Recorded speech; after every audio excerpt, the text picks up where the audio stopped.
Ayan, so sa video na ito, ituturo ko kung paano nyo ma-access ang Binance dito sa Pilipinas. Pangalawa is, paano kayo magkakaroon ang libreng VPN. So, try natin na i-search natin yung Binance.com.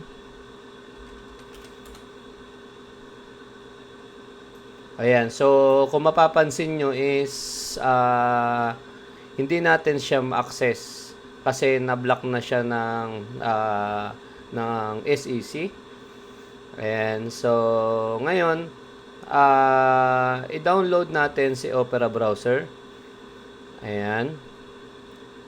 So, tapos, pag na-download na natin, so punta tayo dyan. Tapos, gawin lang natin, kung naka-window tayo is, Control Alt N, Control Shift N, ayan, Control Shift N, ayan.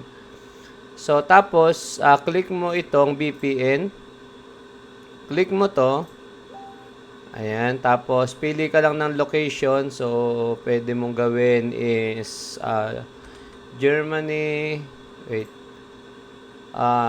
Europe, ayan. So, ayan na siya. Then, let's try kung ma-access natin si Binance.com.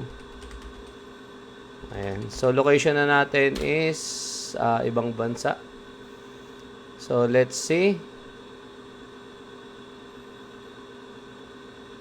Ayan. So, na-access na natin si Binance.com.